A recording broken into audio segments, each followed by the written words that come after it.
Hello friends, कैसे आप लोग? होप सो आप लोग अच्छा होंगे। मैं भी यहाँ पे अच्छा। फ्रेंड्स, आज हम डिपेंडेंट ब्रांच का इलिस्ट्रेशन नंबर करने जा रहे हैं। ठीक है, प्लीज़ फोकस करिएगा। कह रहा the Bombay traders invoice goods to its Delhi branch at cost. मतलब जो बॉम्बे ट्रेडर्स मतलब जो हेड ऑफिस है, वो अपने ब्रांच को जो गुड्स सेंड करता है वो किस पे करता है? कॉस्ट पे। क्लियर? कह रहा है paid head office paid all the branch expenses from its bank account. मतलब हेड ऑफिस जितना भी ब्रांच एक्सपेंसेस करता है उसका पेमेंट कौन करता है? हेड ऑफिस करता है, except petty cash expense. Petty cash छोड़ करके सारा एक्सपेंस कौन पे करता है?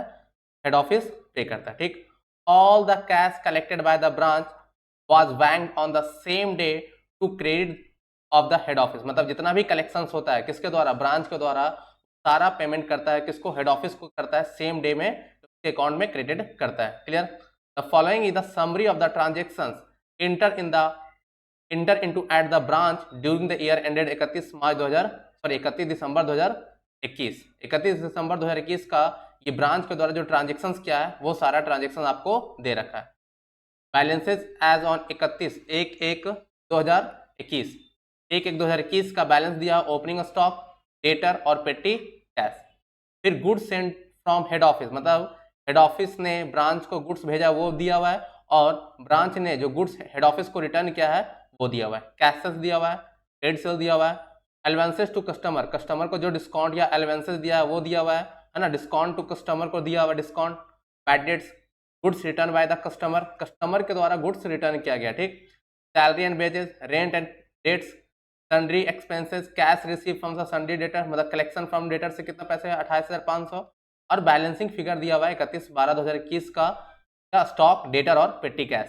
देखो तो ये फिगर ओपनिंग में भी दिया हुआ है और ये फिगर क्लोजिंग में भी दिया हुआ है। ठीक, कलेक्शन फ्रॉम डेटर भी दिया हुआ है। तो होप सो मुझे लगता है कि मुझे यहाँ पे एडिशनली मतलब मेमोरेंडम अकाउंट्स बनाने की जरूरत नहीं होगा। ठीक, फिर भी हम एक बार देख लेंगे। ठीक है ना। एट द एंड क्या बोल रहा है कि प्रिपेयर आपको बनाना है, ब्रांच अकाउंट बनाना है डेटर मेथड से। बी बोल रहा है आपको ब्रांच स्टॉक अकाउंट बनाना है, ब्रांच प्रॉफिट लॉस अकाउंट बनाना है, ब्रांच डेटर बनाना है, ब्रांच एक्सपेंस बनाना है by adopting the stock and debtor method. Stock and debtor method से आपको ये सारे अकाउंट्स बनाना है। और तीसरा कह रहा है branch trading and profit loss account बनाइए, है ना। आपको तीसरा मेथड क्या है? ब्रांच ट्रेडिंग एंड प्रॉफिट, मतलब फाइनल अकाउंट से भी आपको प्रॉफिट निकालना है। तो यहाँ पे 3 मेथड से आपको प्रॉफिट निकालना है। तो चलो हम लोग यहाँ पे सीखते हैं, ठीक है ना, तीनों मेथड से। सबसे पहले बात करते हैं डेटर मेथड। ठीक है ना। डेटर मेथड में हम लोग ब्रांच के बुक में कैसे एंट्री करेंगे? तो in the book of the head office हमको क्या बनाना था? दिल्ली ब्रांच अकाउंट बनाना था फॉर द ईयर एंडेड 31/12/2012। ठीक है। सबसे पहले to opening assets, first step में यही था। टू ओपनिंग एसेट्स में क्या क्या है? स्टॉक, डेटर और पेटी कैश। कितना है? 7,000, 12,600 एंड 200। ठीक है। फिर दूसरा स्टेप में था गुड सेंड टू ब्रांच। कितना गुड सेंड कर रहा है? Good send from head office 26,000। अगर कोई रिटर्न हुआ तो यहाँ से माइनस कर दो। अगर ब्रांच ने कोई रिटर्न किया है, गुड्स रिटर्न बाई ब्रांच, अगर ब्रांच ने कोई रिटर्न किया तो इसको माइनस यहीं पे करेंगे ना, 1,000। कितना है? 25,000। प्लीज यहाँ पे देख लो, हेड ऑफिस जो ब्रांच को गुड्स भेज रहा था वो कॉस्ट पे भेज रहा है। ठीक है ना। तो ये सब पे लोडिंग नहीं होगा, ना तो इस पे लोडिंग होगा और ना ही इस पे लोडिंग होगा। ठीक, फिर कह रहा है cash sales and credit sales. अब देखो कैश सेल्स और क्रेडिट सेल्स से हम क्या निकालेंगे? जो हम गुड्स रिमिटेंस करेंगे बाई बैंक। कौन रिमिटेंस करेगा? ब्रांच रिमिटेंस करेगा हेड ऑफिस को, है ना। ब्रांच रिमिटेंस करेगा किसको? हेड ऑफिस को। ब्रांच के पास पैसा कहाँ कहाँ से आएगा? एक तो कैश सेल्स क्या वहां से पैसा आएगा, ठीक। दूसरा कलेक्शंस क्या है? डेटर से, वहां से पैसा आएगा। मैंने आपको बताया था कॉन्सेप्ट क्लासेस में, कलेक्शन फ्रॉम डेटर। तीसरा और कहाँ पैसा आ सकता है? मिसलेनियस इनकम से पैसा आ सकता है। ठीक, ये तीनों पैसा आएगा वो रिमिट करेगा किसको? हेड ऑफिस को रिमिट करेगा। ठीक है। तो ये यहाँ पे कैश सेल्स कितना है? 17,500, 17,500। अब क्रेडिट सेल्स देखो, क्रेडिट सेल्स से हम क्या निकालेंगे? क्रेडिट सेल हम जब डेटर अकाउंट बनाएगा तो वहां पे पुट करेंगे, बट मुझे इस मेथड में डेटर मेथड से डेटर अकाउंट बनाने की नीड नहीं है, क्योंकि यहाँ पे क्लोजिंग बैलेंस दिया है और कलेक्शन फ्रॉम डेटर कितना आया वो भी दिया हुआ है, तो यहाँ पे मुझे नहीं लगता कि मुझे नीड है, ठीक है ना, इसलिए मैं इसको क्रेडिट सेल्स को इस मेथड में यूज नहीं करूँगा।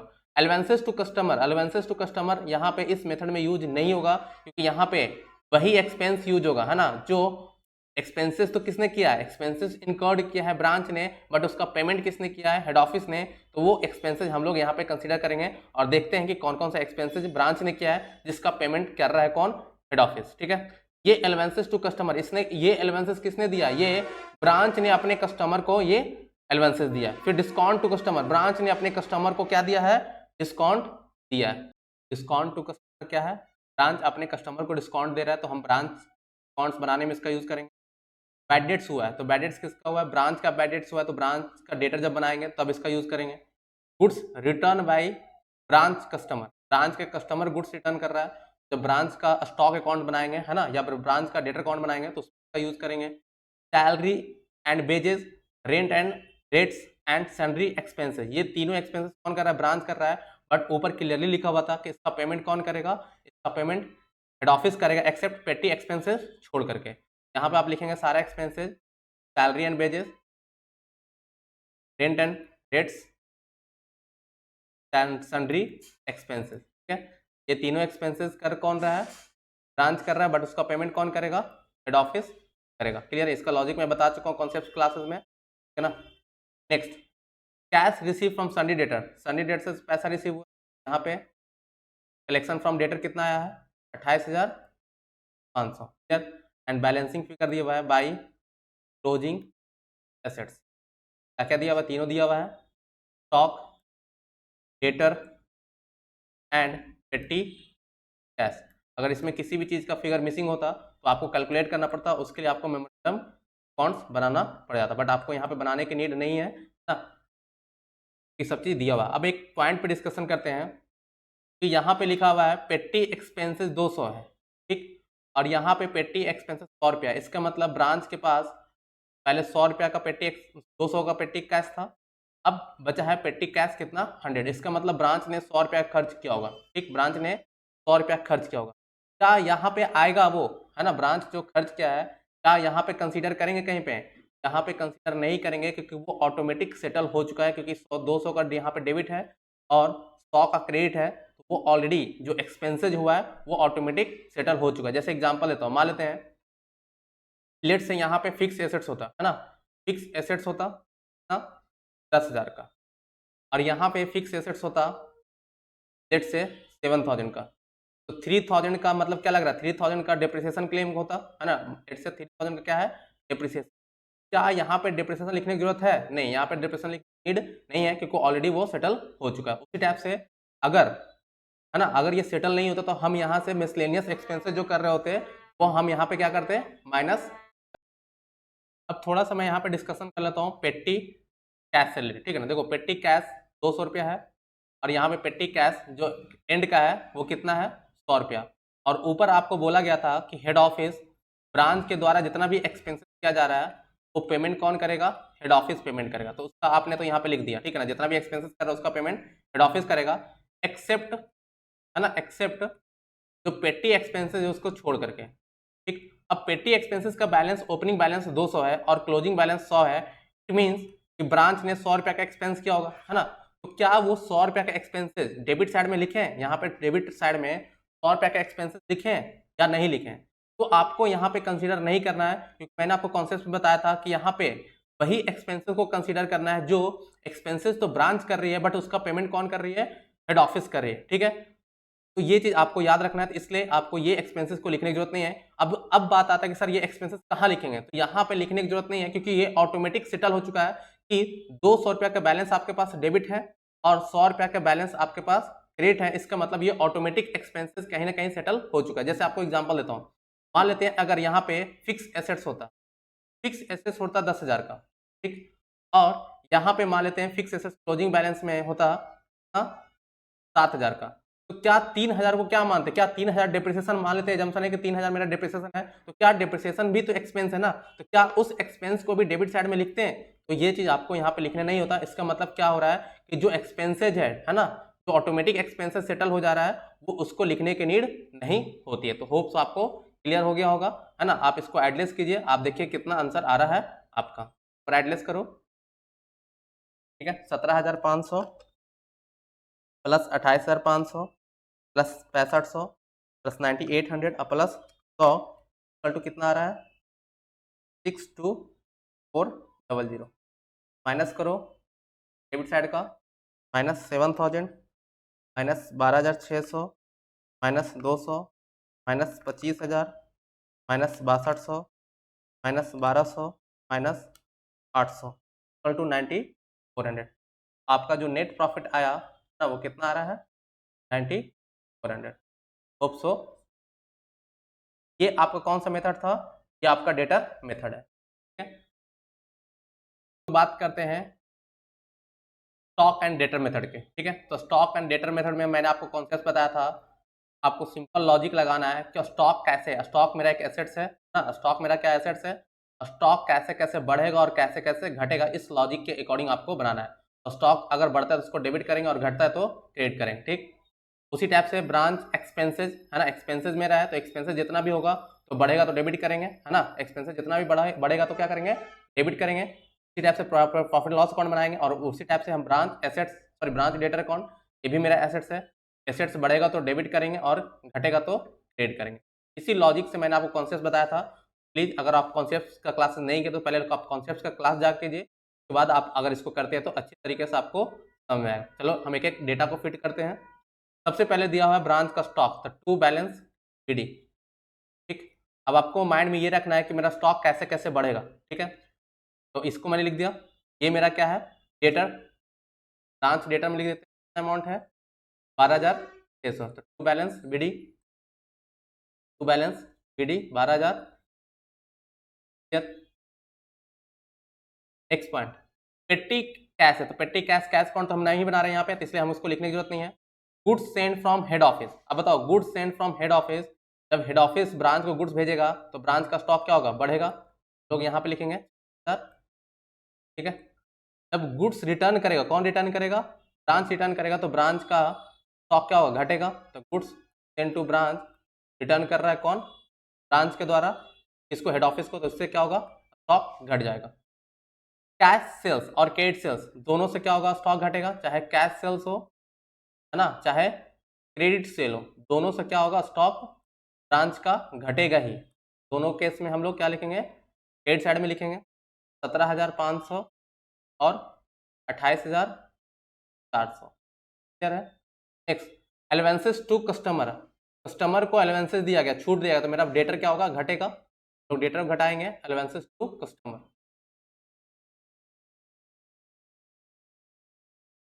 ठीक है। और डिस्काउंट से भी क्या होगा ऑन टू कस्टमर, दोनों से मेरा क्या होगा डेटर घटेगा। होप सो क्लियर है। दोनों कितना है मेरा 200 और 1400, 200 और 1400, और ये दोनों मेरे लिए क्या है एक्सपेंस, लोग इसको लेते हैं एलवेंसेस टू कस्टमर और डिस्काउंट, ठीक है 1400 और 200। होप सो क्लियर है। 1400 और बैड डेट्स, बैड डेट्स में मेरा एक्सपेंस है और ये डेटर को भी घटाता है ना, बैड डेट्स को एक्सपेंस में लिख देते, बैड डेट्स कितना है मेरा 600, और ये मेरा डेटर को भी रिड्यूस करता है, तो आप डेटर में भी लिखेंगे इसको बैड डेट्स 600। नेक्स्ट पॉइंट क्या है, नेक्स्ट मेरा goods return by customer, customer अगर गुड्स रिटर्न करेगा तो डेटर घटेगा और स्टॉक क्या होगा ब्रांच का स्टॉक बढ़ेगा, रिटर्न बाय कस्टमर के रिटर्न करने से मेरा स्टॉक क्या होगा ब्रांच का स्टॉक क्या होगा बढ़ जाएगा कितना 500, और उधर मेरा डेटर भी घट जाएगा by sales return, by sales return by customer है ना, बाय ब्रांच ना। होप सो आपको क्लियर हो रहा होगा है ना। नेक्स्ट पॉइंट क्या है salary and wages rent and rates and sundry expenses, ये मेरा एक्सपेंसेस है सारा, salary and wages, salary and wages rent and rates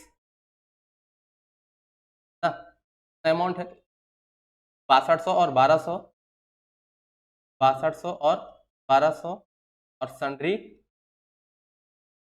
expenses 800 रुपये। होप सो क्लियर है। ये सारा एक्सपेंसेस था ब्रांच का, बट पेमेंट किसने किया था? हेड ऑफिस ने पेमेंट किया था। कैश रिसीव फ्रॉम डेटर, है ना, कैश रिसीव फ्रॉम डेटर कितना? 28,500 कैश रिसीव करेंगे डेटर से, तो मेरा डेटर घट जाएगा बाई बैंक 28,500। क्लियर है। नेक्स्ट फिर करा स्टॉक। आपका स्टॉक का बैलेंस कितना है? By balance sheet, by balance sheet कितना? 500। डेटर का बैलेंस कितना है? 9800 बाई बैलेंस शीट कितना है? 9800। एंड लास्ट में क्या है? पेटी कैश। तो पेटी कैश एक्सपेंसेस हम नहीं कर रहे हैं, बट आपको ये बता रहे हैं हेड ऑफिस ब्रांच का पेटी एक्सपेंस बिगिनिंग में कितना था? 200 और एंड में कितना है? 100। इसके मतलब ब्रांच ने 100 का पेटी एक्सपेंस किया। आपको एक्सपेंसेस में लिखना पड़ेगा यहाँ पे पेटी एक्सपेंस, ब्रांच ने पेटी एक्सपेंस यहाँ पे क्या कितना? 100। ऊपर में क्यों नहीं लिखा था उसका लॉजिक मैंने आपको बता दिया, और यहाँ पे क्यों लिख रहा हूँ? क्योंकि यहाँ पे ब्रांच एक्सपेंसेस मैं अलग बना रहा हूँ और वहाँ पे लॉजिक बता दिया था कि ऑटोमेटिक वो सेटल हो जा रहा है, इसलिए वहाँ पे लिखने की जरूरत नहीं है। होप सो क्लियर है। अब इसको एडलेस कर लो, है ना, ठीक है। तो एक बार इसको हम लोग एडलेस कर लेते हैं, ठीक है। डेटर मेथड स्टॉक को ऐड करो, कितना आ रहा है? पहले क्रेडिट साइड में ऐड करेंगे 1000, 17,500, 28,400 प्लस 6500 कितना आएगा? 53,400, 53,400 minus 7,000 minus 26,000 minus 500 equal to balancing figure आ रहा है 19,900। ये मेरा क्या आएगा? सरप्लस। ट्रांसफर कहाँ होगा? Transfer to branch PNL, branch PNL transfer होगा। आप लिखेंगे by branch stock 19,900। Hope so clear है। इधर कितना आएगा? 200, 1400, 600, 200, 1200, 800 plus 100 equal to 10,500, 1,500। Balancing figure आएगा बाई ब्रांच पीएनएल, है ना। ट्रांसफर कहाँ पे होगा? Branch PNL 10,500। यहाँ पे लिखेंगे ब्रांच 10,500। क्लियर है। बैलेंसिंग फिगर कितना आएगा? 19,900 माइनस 500 कितना? 400, ठीक है। नेट प्रॉफिट सारा 9,400। ठीक है। अब देखो ब्रांच, तुम्हारा जो ब्रांच डेटा है वो ऑटोमेटिक मैच कर जाएगा, ठीक है ना। एक बार ऐड लेस करके देख लो, ऑटोमेटिक मैच कर, क्योंकि ओपनिंग बैलेंस भी दिया हुआ है, क्लोजिंग बैलेंस भी दिया हुआ है और कलेक्शन फ्रॉम डेटर है ना, वो भी दिया हुआ है, ठीक। तो ऐड करके देख लेना। एक यहाँ पे ब्रांच डेटर कैसे कैसे बढ़ता है, तो यहाँ पे एक चीज छूट गया मेरा, क्रेडिट सेल। जाके देखो ब्रांच का डेटर का क्रेडिट सेल्स मेरा है 28,400। यहाँ पे लिख लेंगे 28,400, ठीक है। तो ऐड करके देख लो 28,400 प्लस बैलेंस बीडी कितना? 12,600। 28,400 प्लस 12,000 कितना आ रहा है? 4,000। 12,600 प्लस 28,400 41,000 आ रहा है। 41,000 उधर ऐड करके देखो 200, 1,400, 600, 500, 28,500 plus 9,800 equal to 41,000। Hope so clear है। दो मेथड्स हो गया। अब लास्ट मेथड बचा हुआ है ना, फाइनल अकाउंट। नेक्स्ट बात करते हैं फाइनल अकाउंट मेथड से हम लोग को बनाना है trading and profit loss account. तो बहुत सिंपल है, तो आपने क्लास 11 में पढ़ा भी है, तो प्लीज बना लो इसको। सबसे पहले ओपनिंग स्टॉक। ओपनिंग स्टॉक कितना है? 7,000। टू परचेज मतलब गुड्स सेंड टू ब्रांच कितना है? गुड्स सेंड टू ब्रांच 20,000 है। फिर ब्रांच ने रिटर्न किया था, माइनस रिटर्न करेंगे 1,000 इक्वल टू 25,000, ठीक। फिर बाई ब्रांच कितना सेल्स कर रहा है, तो कैश सेल्स कितना है और क्रेडिट सेल्स कितना है, ठीक। तो कैश सेल्स है आपका 70,500 और क्रेडिट सेल्स कितना है? 28,400 माइनस रिटर्न कितना किया ब्रांच के कस्टमर ने? रिटर्न किया कितना? रिटर्न बाय ब्रांच, देखो goods return to head office है और ब्रांच का कस्टमर भी रिटर्न किया है कि नहीं? हाँ, goods return by branch customer कितना? 500। एडलेस करके देखो कितना आ रहा है? 17,500 प्लस 28,400 माइनस 500 इक्वल टू 45,400। सब क्लियर है। फिर बाई क्लोजिंग स्टॉक कितना आएगा, क्लोजिंग स्टॉक कितना है 500। फिर 2 डायरेक्ट एक्सपेंसेस क्या है, नहीं कोई डायरेक्ट एक्सपेंसेस, तो आप डायरेक्टली यहाँ पे प्रॉफिट कैलकुलेट कर सकते हैं। ग्रॉस प्रॉफिट कितना है ना 45,400 plus 6,500 equal to 1,900 minus 25,000 minus 7,000 equal to 19,900 का जीपी आ रहा है, 19,900 क्या आ रहा है, जीपी आ रहा है। Gross profit, gross profit transfer कहाँ पे होगा, प्रॉफिट एंड लॉस अकाउंट में, तो बाई जीपी 20,900। सारा एक्सपेंसेस लिखेंगे तो एक्सपेंसेस क्या क्या है, advances to customer, advances to customer ना, discount to customer, discount to customer, advances to customer 200, 1400। Bad debts कितना है, बैड डेट्स डन तो हो गया, salary and wages, rent and rates, sundry expense 200, 1200, 800 and balance petty expense, petty expense 100, 200 minus 100 equal to, बैडलेस करके देखो balancing कितना, 20,900 400 आ रहा है कि नहीं आ रहा है, minus 200 minus 1400 minus 600 minus 6200 minus 1200 minus 800 और माइनस 100 इक्वल टू 90। तो आपका नेट प्रॉफिट जो आया, ये तीनों मेथड से मैंने जब यूज़ किया और बनाया तो कितना आ रहा है, 9400 ही आ रहा है। होप्स आपको क्लियर होगा, ठीक है। तो आज के लिए इतना ही, थैंक्स, धन्यवाद। होप्स आपको कॉन्सेप्ट भी क्लियर हो रहा है और क्वेश्चंस का क्लैरिटी भी आ रहा है। थैंक्स।